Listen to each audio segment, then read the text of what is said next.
Hello, my amazing people. Good morning, good afternoon, good evening, good night, depending on your time zone or anytime you are coming across my platform, Linda's TV show. If it's your first time and you like what you are watching, kindly subscribe, put on your notification bell to all notification. In that way, you'll be able to know when we upload a new video. Here we react to all forms of videos. YouTube, I want to appreciate you for creating this wonderful platform for us to use to disseminate information. And at the same time, I put a disclaimer that here in Linda's TV show, we do not promote hate speech. We do not promote misleading information. We do not promote violence. Linda's TV show is here to educate and inform the members of the public about what is happening in the world. So today, they decided that since this didn't work out, so what we're going to do is that we need to reverse it. So Kolu, at their meeting today, had this to say. Times like this, currently, we face in our sub-region demand that we take difficult but courageous decisions that put the plight of our people at the center of our deliberations. Democracy is nothing more than the political framework and the path to addressing the basic need and aspiration of the people. This is why we must re-examine our current approach to the quest for constitutional order in 4 of our member states. I therefore urge them to reconsider the decision of these 3 nations to exit our home and not to perceive our organization as the enemy. Of course, we are not the enemy. I am confident that though our collective efforts and determination, we will navigate the challenges before us and chart a new course towards a more peaceful, secure, and prosperous West Africa. Like I said, no be everything gra they resolve. What they should have done months ago, they didn't. Is now what they are doing. And we hope it brings stability, prevents war, and our people can actually enjoy their God-given resources. That's just a prayer, by the way. No wonder they first sent the president of Ghana to go and meet that guy in Burkina Faso. We are sorry. We're going to make an announcement in Abuja tomorrow. And we would love to hear your own response. Please, Ejo to your long. Because it's like they won't shake him. They don't trust them. But yeah, you are welcome to come and tell us what you probably are planning to do. They told them, don't shake him. Just like that. That's enough. And I bet you did see that in that video, right? So in Abuja today, their supposed president or supposed secretary made this declaration. And it's not just about Niger. It's also about Burkina Faso, Mali, and Guinea. Listen. On sanctions, the authority has resolved as follows. The authority has resolved to lift with immediate effect the following measures imposed on the Republic of Niger. A. Closure of land and air borders between ECOWAS countries and Niger to be lifted.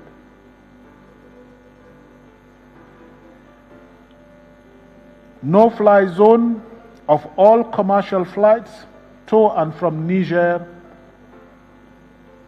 is to be lifted. Suspension of all commercial and financial transactions between ECOWAS member states and Niger is to be lifted. Freezing of all service transactions, including utility services, is to be lifted. Freezing of assets of the Republic of Niger in ECOWAS central banks is to be lifted. Freezing of assets of Niger state and the state enterprises and parastatals in commercial banks is to be lifted. Suspension of Niger from all financial assistance and transactions with all financial institutions, particularly EBRD and BRID, is to be lifted. Travel ban on the government officials and their family members is also to be lifted. This decision is based on humanitarian considerations, especially as we are in the month of Lent and as we prepare for the holy month of Ramadan. The authority has also resolved to lift the sanctions regarding the recruitment of Malian citizens in statutory and professional positions within ECOWAS. The authority has also resolved to lift financial and economic sanctions on the Republic of Guinea. The authority has also instructed the President of the Commission to invite Burkina Faso, Niger, Mali, and Guinea to attend technical and consultative meetings of ECOWAS, as well as all security-related meetings. The authority calls on ECOWAS institutions, member states, YMO, and on like that. The afterthought. Again, like somebody said, they thought they were hurting them, but they were actually teaching them the lifetime lessons, because it actually unites these countries to the point that they did not, they did not just pull out of these ECOWAS. They shunned African Union, the compromised organizations. They teamed together to merge their security, economic interest together. These guys were now contemplating starting their own unified currency, trade stuff, and all of this have been put together, right? So ECOWAS, who is now going to be at loss, Nigeria, who is feeling the brunt even more. Shemika tell you, when these guys pulled out of ECOWAS because of the hostility and war sanctions that they placed on them, Niger Republic then told Nigeria, listen, let's be very honest. We are not brothers. We are just neighbors. And we can only allow what we will allow. At this point, we do not want any of your commercial aircraft to fly over, whether commercial, military, to fly over Niger Republic. If any does, then. So this singular announcement would affect Nigeria economy, job losses, business closure, because it has automatically added an extra an hour or two to your flight schedules, which goes along with all the operational airlines in that axis. They have to avoid Niger Republic. Extra fuel, extra cost, and with the situation of Nigeria, they know they won't last long. When the effect of all of that will begin to actually manifest. They didn't think it through. They were fighting proxy war. They were fighting for their own imperialist friends, right? To the detriment of their own people. People were in the hospitals when they cut off the electricity to Niger Republic. Nigeria cut off electricity to Niger Republic. That's a total declaration of war. And I remember when all of us were like, we are not part of this, so we know that this guy never was elected as president. This guy, bought his way in, fought his way in enough that it's pretty much like a state capture. It's more or less like Nigerians are defeated, like more or less like a captured people. So when it takes all this decision, when it makes all these actions or takes all these actions, right? What happens is that the consequences of this still bounces back on the rest of everybody in that contraption, even if you're outside it. There was a security pact between Niger Republic, Burkina Faso, Mali, Chad, and Nigeria. These are like the borderline where those Tuareg, Sahel terrorists who are migrating down south, okay, these were the routes. These were the countries they would have to pass through before they get to their real target, Nigeria. So because of this, Nigeria gives them a lot of money. Yeah, historically, they give them a lot of money to ensure that they kind of keep all these terrorists at bay, except the ones that have been cleared for Nigeria, which indeed is also an arrangement, by the way.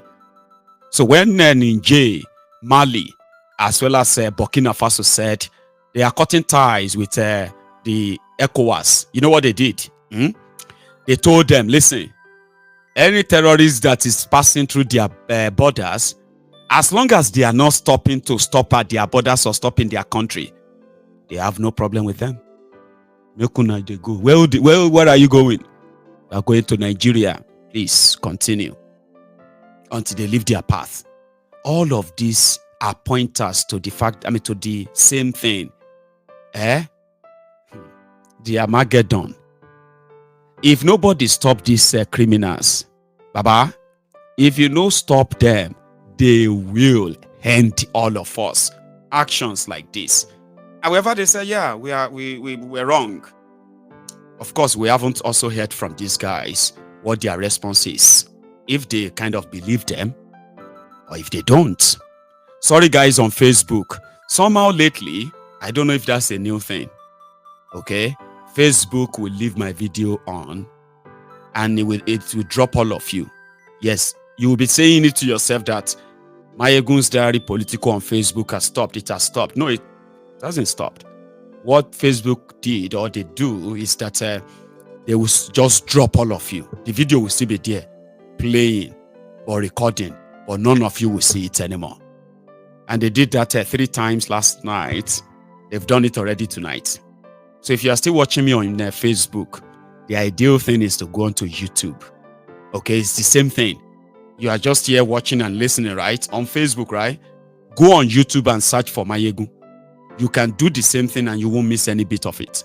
I can't guarantee that they won't stop it again in another few minutes. They are doing it. And I don't know why. I do not know why. So yes, they have lifted ban. And like I said, this is a good thing. Okay, it is actually a good thing. Which its effect can also ease some tension. It's not going to really change anything. The relationship has been soiled and destroyed. I do not know how diplomatically they can be back on the same page, considering what they have managed to gain when they decided not to follow the French orders or France rules or France directive anymore. All these sanctions to punish them was to turn their people against them. It didn't work. So we don't know if they are going to trust them to say, yes, we'll come back. I do not. So, but once I get something on that, you can trust me. I will share that with us. Going forward, ladies and gentlemen, because part of this effect, I'll show you some, is still happening in Nigeria right now. So, the Nigerian Naira has managed to gain against the dollar, against the pounds. So what that means is that dollar lost about 200 naira to what it was yesterday.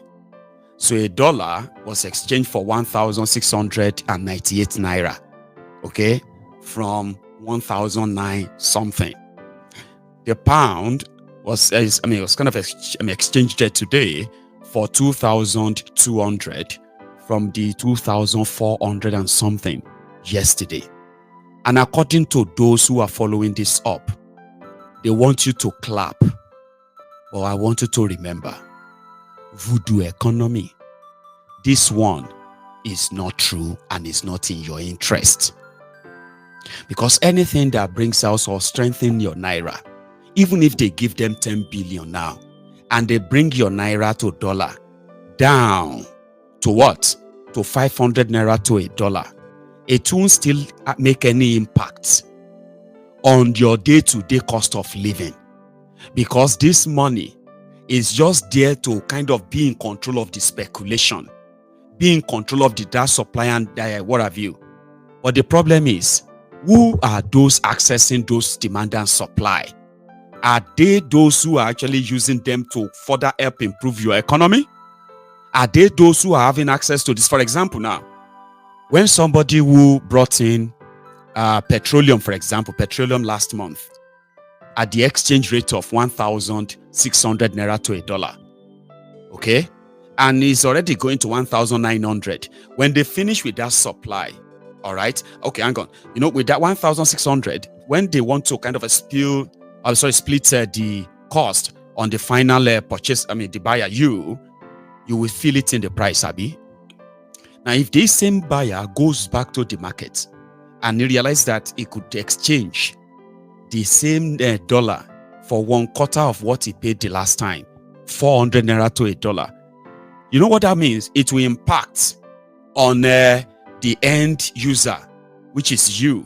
So if he brought in something that he bought at the cost of 1,600 naira to a dollar, and he sells it to you for 2,000 naira, and he goes back to the market and he buys a dollar for 400 naira to a dollar, the same product, you would expect at least the price of this to drop straight down to 500 naira, because 1/4 of what he paid to bring it to you last time is what he's paying now to bring the same thing to you right now. So that is what they want to do.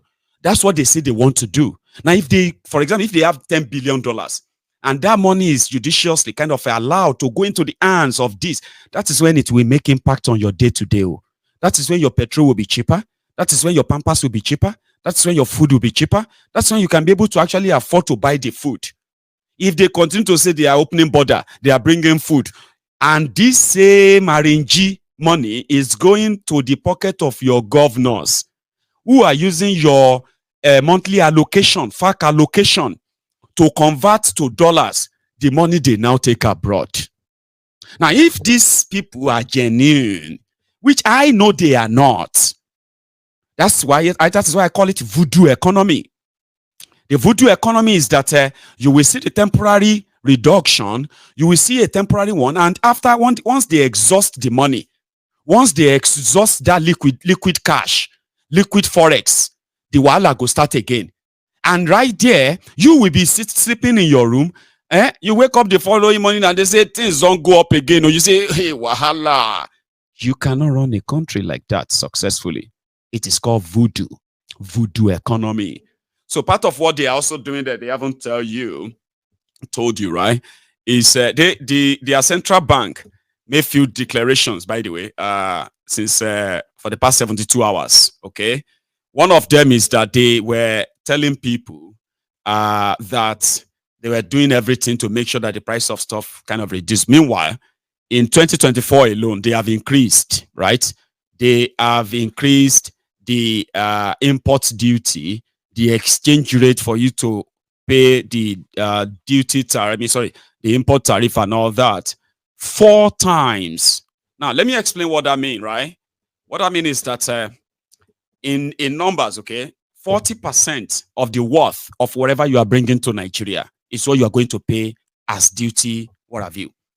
So let's say you bought a car in America, and let's say you got a car in the US or in the US would be better because it's left drive or so, right? Left hand. So yeah, and the car is worth, for example, $20,000 US. So when you get to Nigeria, the ideal money that you are supposed to pay with all this increase is going to be 40% of that worth. Therefore, Nigeria is now charging import duty almost in dollar. But this is how they do it. Okay, if you have dollars, you pay them in dollars. If you don't, you will have to pay them equivalent of the dollar value. So if 40% of 20,000, for example, $20,000, right? Let's say 40% of $20,000. This is, for example, I'm very terrible in mathematics, by the way. Okay, let's say 6,000 or 6,500, or yeah, or even maybe like 8,000. 8,000. Now let's say 8,000 naira is, I mean, $8,000 is the 40%. That's how much you are going to pay on that car, because they were generating money. That's how they do it. This year alone, they've made it up to 40%. They still keep going. Now, here is the problem. Now that the dollar to naira exchange rate was going to the gutters, you that bought a car of, and then you have to pay $8,000. What you do is that they will now tell you, multiply 1,000 by 1,700, 1,800, and all of that. As the speculators are changing the price, the same speculators, BDCs, they are blaming. As they are changing the price of exchange rates, Nigeria Custom is also increasing their own. So this put a lot of businesses into serious problems that some of you probably have no idea yet. The reason why a lot of stuffs you are buying today are so expensive that you can't even afford them, Nigeria government contribute to that. They are not helping you. As the economy is going worse, they are increasing the target of the customs. So this issue of exchange rate, Nigerian Central Bank had to come out and say, okay, you know what? We are not going to do that anymore. As a new idea, we're going to stop that. I think it was Peter Obi that tweeted something about that, like, you are hurting businesses, so things are going to really go. It's going to be bad than what we are witnessing so far if you continue like this. So, because all you do is that, okay, yeah, you will discourage importation, but guess what? Some people are still going to pay you all that money. But at the end of the day, the people that you are governing, they will be the one that will not be able to afford all that medication. They will not be able to afford all their daily needs. There's some things that they actually need to run their lives will become too expensive for them to afford. Then they will turn on you. So you better think. That's why I see Central Bank of Nigeria now released that statement to say, now from now on, we don't want to increase the exchange rate, this or that. But they are still scraping for money. I'm talking about wherever they can see any dollars. And with that, they are patting themselves on the back now and clapping for themselves to say, we are doing well. But here is the problem. There are those who issue licenses to the BDCs. The BDCs are the Bureau de Change. You see all those places you go on and change your money. For those of you who have done that before, apart from the bank, majority of us have done that before anyway. There's not a crime in that, because these people were licensed. All right. So as they were going after those who were trading on Binance, and they banned them in Nigeria, so they went after the BDCs too. But that is a problem. No, okay, maybe not a problem, but there is actually a concern. I'll tell you now. Let me say thank you to Rashid. Abdul Rashid, Zibili, God bless you. I have to leave that your super chat on, or else I'll miss it. Thank you very much for that, your kindness. I appreciate it. Okay, I do. Thank you very much. And thanks to all of you as well who are still here with us. And thanks enough that Facebook is still on, Abby. So yeah, thank you very much to every one of you who has been around. Please take a moment and like the broadcast, okay? Just like it. And if you haven't, if you have already done that, that's fine. Don't do it again. Just like it once. If you do it second time, you're going to take your like back, okay? Then share the broadcast and possibly sign up enough that you can sign up on YouTube. Okay, use your email, sign up on YouTube. It's so easy, all right? Then you can be able to indeed like my Egun's video, share the video, and subscribe too. Try it. Try it. Anyway, so they issued another statement to the BDC. So now there were day. So yesterday or 2 days ago, when they released when they ban crypto, ban Binance, blame them for Nigeria Naira crashing. The tweet on your left from one of these faceless social media influencers from northern Nigeria, I believe, they were happy. Thank you very much, Mr. President. Then the tweet on the right, and those people who are there should be arrested. Okay, you remember? Okay, may I read them? Thank you, President Tinubu, for banning Binance to crash dollar. All the apps that have been manipulating our naira should be banned, and those involved be arrested.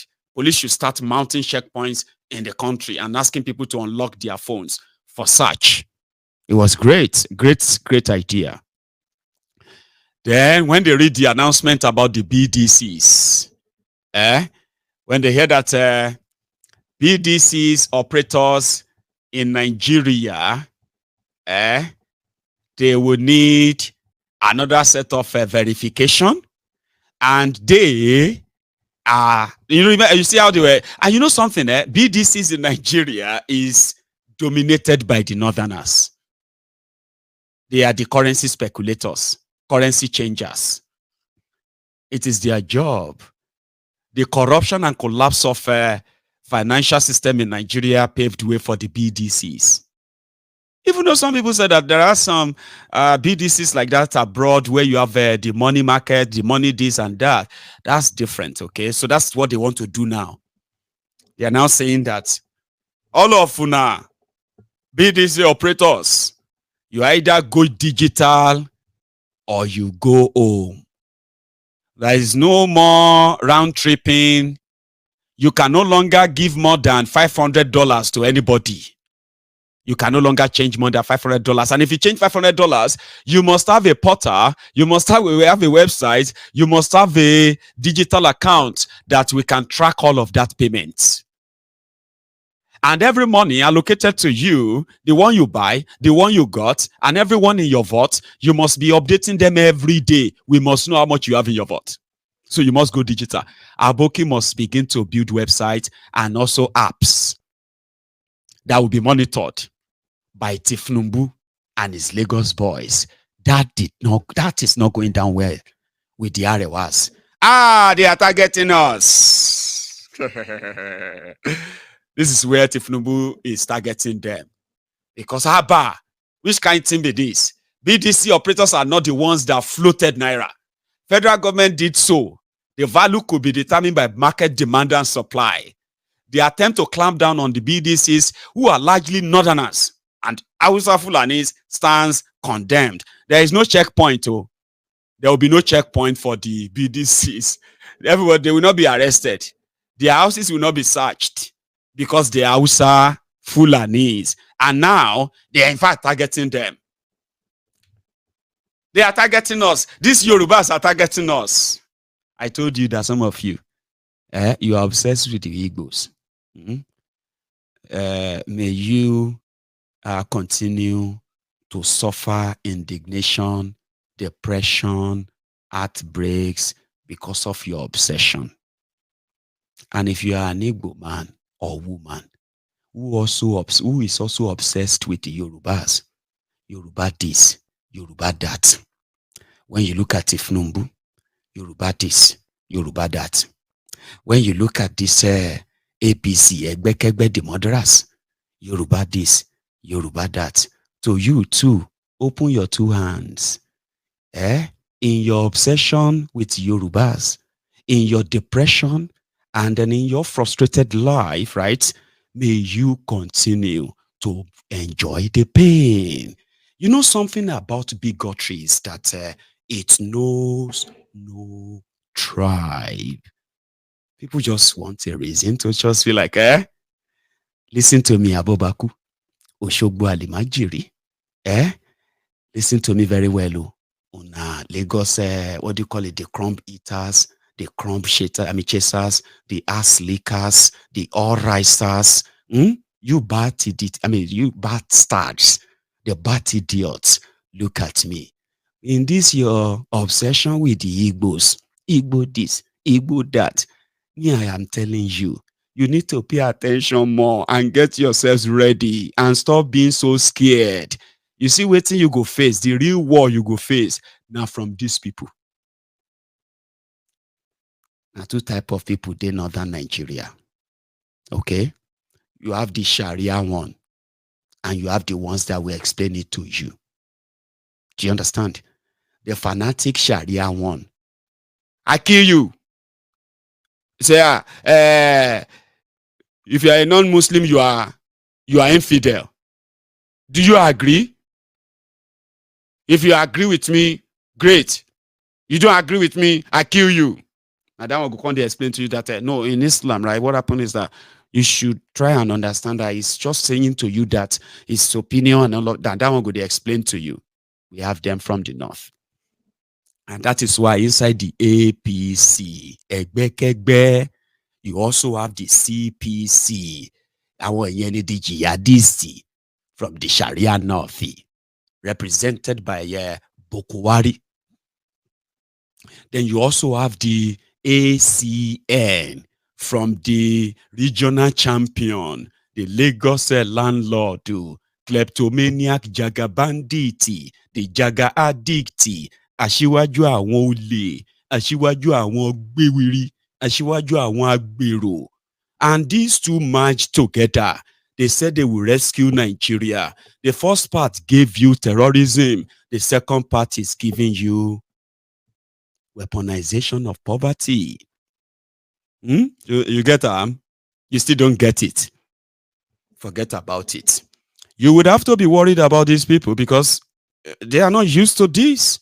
And it's not in an attack on the north. They themselves, now the people will say, then kill 3 obas. Una not even get liver to scream and say, don't ever do that again. Even do something like, we must protect our land. These people are, I don't see any of that. I want to threaten Teresa Mendoza, Abuja, Remi Werekpe, Remi Tifnumbu. Now, DSS, arrest him. DSS. So, una they shout DSS. The guy don't apologize. So he said, no, he didn't mean it that way. He must have misunderstood the hadith.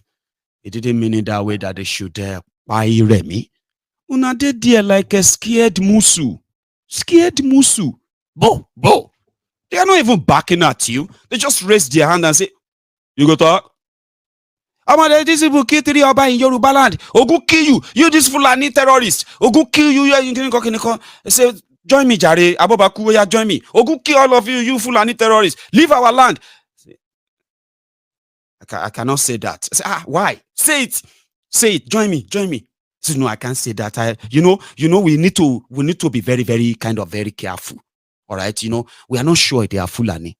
The last time I checked, you see some people locally are doing all this. So don't let us be very careful. You see, and they look and say, but you go join them and call us terrorists. So yeah, join them, call us terrorists. They say, no. Me, I not join them. Is that not how you are living your life? Anyway, they are saying that anything we will not do, if you call them policy, now attack on the north. I want my face in you, Peluko Boko Gidilowo. Woo. Meow. DSS. Nigeria police, Nigeria army. Is that not what you're doing? DSS. And then when an Igbo man is around, they're like, you these Igbo people, we will show you. You see, in Yoruba land, we don't take nonsense. Don't try that nonsense. We go back to your kiniko. You go to get muzzle. I mean it. Like, you are a disgrace, by the way. So much of it. They tell you that your obsession with the Igbos is taking your attention away from the real danger. I want to man not if in case if you don't know, save your energy. It's just an advice, I'm talking about the Igbos. On Monday, the leader of the IPOB, Mazi Nnamdi Kanu, his case and his bail application is going to be discussed in the same court of Binta in Yako, the compromised judge. So I'm just going to try and sound nice because I don't know who is going to see this video, and I don't want to is that called prejudice or something? No, prejudice. There's a name they call for it. I was like you are not supposed to talk about a case ongoing. Someone will respect that because I want to see this guy out by Tuesday latest, when Mazi Nnamdi Kanu will walk out. They are trying to save themselves from this endless loop of shame. You arrested a man who did nothing. Then you kidnapped him again You first kidnapped him. Then when you couldn't prosecute him, you offered him something he didn't take. You attempted to kill him. The next thing you went on to go and commit international crime. You kidnapped a citizen of another country. Then you kept him. You couldn't do anything. Now your court said let him go several times. You didn't let him go. So it has become a sort of a total embarrassment. But since Tinubu would like to cash in and take advantage of anything, what I have been told, which is also aligning to what I also want, I don't give a damn if they have to make a deal with the devil. Release that man. Then we can talk after that. Because somebody actually have a clue to say they are making arrangements to kind of like, reduce all this shame and make it look like the court just gave him bail, not like let him go completely, but to just say that, okay, then afterward, they will just throw the case out and all that. Is the only person that I know, or I am still believing, will not come out of that place and tell all of us not to what? Not to blame Tinubu but we should blame Bokwari.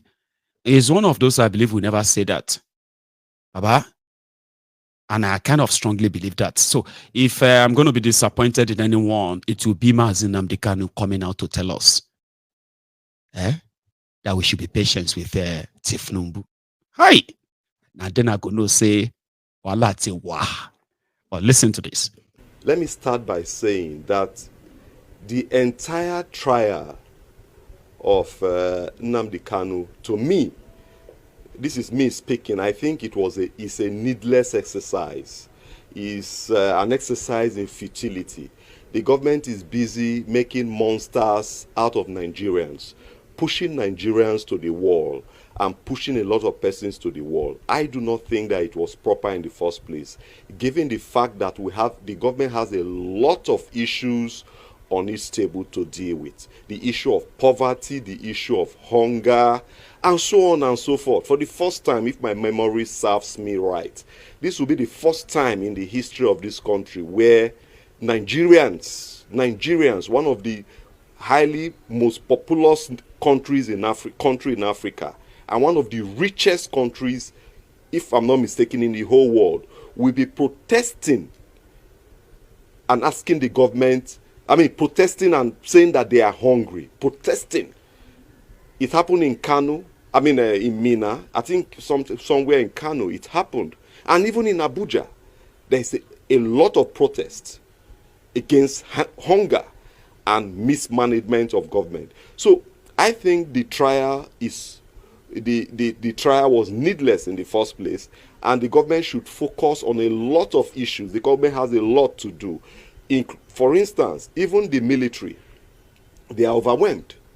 The entire security apparatus in Nigeria, the police, the military, the armed forces. When I say the armed forces, I mean both the Navy, Air Force, and so on.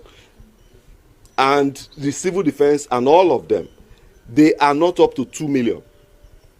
And now, you expect these people to police over 200 million or more Nigerians. So I feel that the government is misplaced. Now, do not forget that the government spends resources and everything to be trying Omoyele Sowore. Members of the media, you are aware that charge has been dropped. With all the monies, with all the media hype, it has been dropped. The government shamelessly, entered a nolle prosequi, and the matter is dropped. So, what is the essence of all this kind of trial? Now, they should focus on issues, hunger, the weakening of the skyrocketing weakness of the naira, and so on and so forth. They should focus on all this. Now, back to the judgment of the Supreme Court, the one delivered on the 15th. The Supreme Court addressed a lot of issues on that matter. and laid certain matters to rest. For instance, a lot of what is in the public domain is that Nnamdi Kanu jumped bail. You know, that was, I mean, even myself, I was compelled to believe, you understand, that he actually jumped bail. But the Supreme Court laid this matter, not just the Supreme Court, the Court of Appeal agreed. You get the point. The Court of Appeal agreed. They said no. He agreed with Nnamdi Kanu that he didn't jump bail. Rather, the state made it impossible, you understand, for Nnamdi Kanu to appear in court. That was what the Court of Appeal stated. The Court of Appeal went further to say that the trial judge was aware of all these facts put before it, but he turned a blind eye to these issues. I mean, I was amazed when I read this. I read it myself. I wasn't told. In fact, the Court of Appeal the Supreme Court indicted the trial judge and said that the impartiality of the trial judge is called to question. This is I am not making this up. I urge members of the public to take a look at the judgment of the Supreme Court of 15th December 2023 pertaining Nnamdi Kanu. In fact, read specifically the judgment of Justice Agim, I think somewhere around page 10 to 13, where they rebuked the trial judge in all this. So what is more? You know, so the Supreme Court made a very succinct pronunciation on that matter. Now, however, the Supreme Court reinstated having found out all this, that Nnamdi Kanu did not jump bail, and he was illegally extradited from Kenya to Nigeria. The Supreme Court, in its wisdom, you know,